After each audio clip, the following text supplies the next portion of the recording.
20년 후엔 철거하기로 하고 만들어졌던 에펠탑. 나폴레옹이 몰락한 이후 프랑스의 국력은 끝이 보이지 않는 추락의 연속이었는데 1871년 프로이센 왕 비렐름 1세가 프랑스에 입성해 독일 황제로 즉위하는 쪽팔림도 당해야 했습니다. 인류 역사상 최초의 노동자 공산 정부인 파리 코뮌이 등장해 한바탕 난리를 치는 등 아픈 과거를 어느 정도 극복했다고 판단한 프랑스 제3공화국 정부는 뭔가 좀 획기적인 이벤트를 구상하게 됩니다. 아직 프랑스 안 죽었어라는 걸 보여주고 싶었던 그들은 상징적인 건축물을 1889년 파리 만국 박람회에 맞춰 짓기로 결정하고 설계 공모를 보고 설계사들이 모여든 것은 당연한 일이었습니다. 그러나 프랑스 정부가 차려놓은 밥상에 숟가락을 꽂은 사람은 바로 에펠로. 그는 응모한 수많은 도안들 중 샹드마르에 300m짜리 철제 구조탑을 세운다는 가장 쇼킹한 계획안을 내놓았습니다. 1887년 1월 8일 프랑스 정부는 에펠과 18개 항목에 걸쳐 공사의 종료와 범위, 공사 시기 등등을 명시한 계약서를 체결하지만 이 철탑의 공사는 계약 전부터 난항을 겪게 됩니다. 총 공사비가 650만 프랑에 달했지만 정부는 150만 프랑밖에 지출할 수 없어 나머지 금액은 에펠탑에 20년 동안 단독 사용권으로 받는 조건으로 에펠과 프랑스 정부는 계약을 체결합니다. 상황이 이렇게 되자 돈을 구하느라 혈안이 된 에펠은 자신이 세운 주식회사에서 돈을 빌리는 방식으로 에펠탑 건설 자금을 확보하지만 이번엔 많은 기술자와 건축 설계사들이 들고 일어났습니다. 지금도 튼튼히 서 있는 에펠탑을 보면 쓸데없는 걱정이었지만 기술자들과 건축 설계사들은 한 목소리로 에펠탑의 위험성을 경고했고 이에 에펠탑 건설 부지인 샹드마르 지역 주민들이 동요하기 시작했습니다. 에펠은 재판장에서 사람들을 설득했지만 사람들이 못 믿어하자 에펠은 자신이 모든 책임을 지겠다며 배수의 진을 쳐서 한 고비를 넘기지만 여기서 끝난 것이 아니었습니다. 프랑스 국민들, 특히 파리 시민들은 에펠탑이 세워진다는 자체가 불쾌했던 것으로 안전성 시비가 끝나자 이젠 도시미관적 측면에서 공격이 들어온 것으로 설계도로 보면 어느 정도 수긍이 가는 이야기였습니다. 당시 프랑스 파리는 5, 6층 높이의 고딕양식 건물들이 주종을 이루고 있었는데 시 당국에서 도시미관을 생각해 적절히 배치시켜 놓은 건물들 사이에 300m짜리 철골로 만들어진 탑이 들어선다면 모양이 그랬습니다.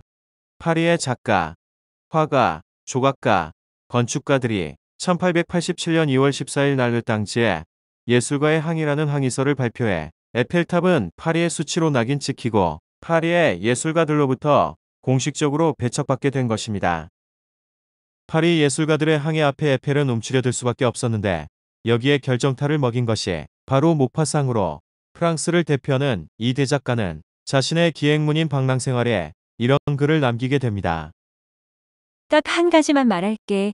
에펠탑 저거 때문에 내가 지금 너무 화가 나거든. 만약에 탑이 완성되면 나는 파리와 프랑스를 떠날 거야.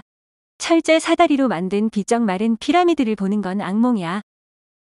모파상은 얼마나 싫어했는지 에펠탑이 안 보이는 방향으로 창을 낸 집에서 살 정도였고 에펠탑에 있는 음식점에서 자주 식사를 하는 이유를 묻자 파리에서 에펠탑이 안 보이는 장소는 이곳뿐이라고 했답니다. 진위 여부가 확실한 이야기는 아니라고 하는데 묻은 이후 에펠탑 근처의 몽소 공원에 세워진 모파상의 동상도 에펠탑과 등을 돌린 방향으로 세워졌으니 모파상이 정말 싫어하긴 했습니다.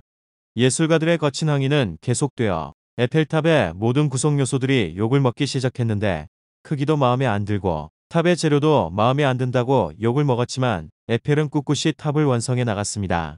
엄청난 욕을 먹었지만 건설을 중지하면 500만 프랑이 날아가는 상황이라 결국 1889년 4월 15일 에펠은 에펠탑을 완성하는데 완성과 동시에 여론은 180도로 달라졌습니다.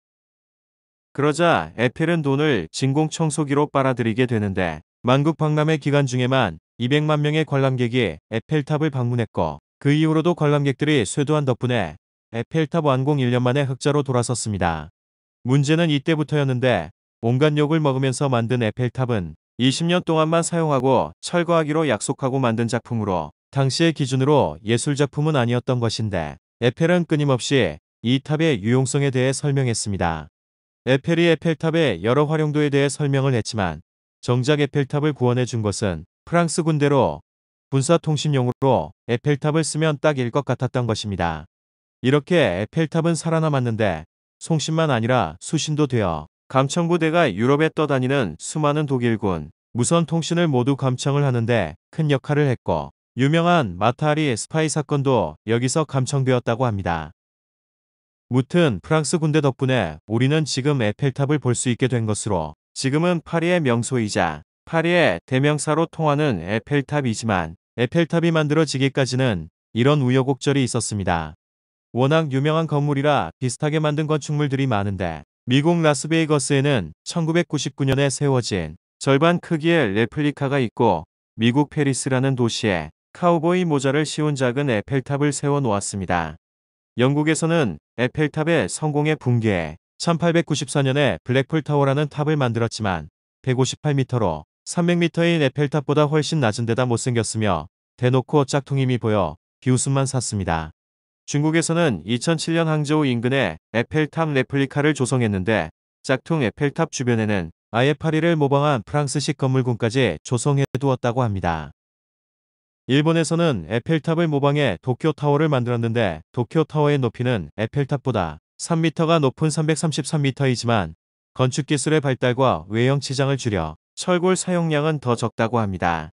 제2차 세계대전 당시 나치 독일이 프랑스를 점령한 뒤 파리의 온 아돌프 히틀러는 이 앞에서 알베르트 슈페어와 함께 기념사진을 찍었는데 이 사진은 프랑스 역사상 최대의 굴욕적인 사진으로 꼽힙니다. 그러나 히틀러가 오기 전에 레지스탕스들이 엘리베이터에 전력선을 뽑아넣어 올라가지는 못했다는데 그 때문에 히틀러가 프랑스는 점령했어도 에펠탑은 점령하지 못했다는 우스갯소리가 있습니다. 프랑스에서 투신 자살 명소로 유명한데 세운 지 9년 뒤에 최초로 자살한 사람이 나오자 이를 본 조지 버나드 쇼는 영국이라면 개방하자마자 자살한 사람이 나왔을 것이라며 프랑스인들을 이상한 사람이라고 했습니다. 심리학 용어 중에 에펠탑 효과라는 용어가 있는데 특정 대상에 대한 특별한 인식이 없어도 대상이 많이 노출되고 그 대상과 오랫동안 함께 지낼수록 그 대상에 대해 호감을 지니게 된다는 이론입니다. 처음에는 파리 시민들에게 무수한 욕설과 비판을 받다 시민들과 제2차 세계대전도 겪고 파리의 역사와 동고동락하면서 지내다 어느새 시민들에게 많은 사랑을 받게 된 에펠탑의 상황에 빗대어 표현한 용어입니다. 오늘은 20년 후엔 철거하기로 하고 만들어졌던 에펠탑 이야기였습니다.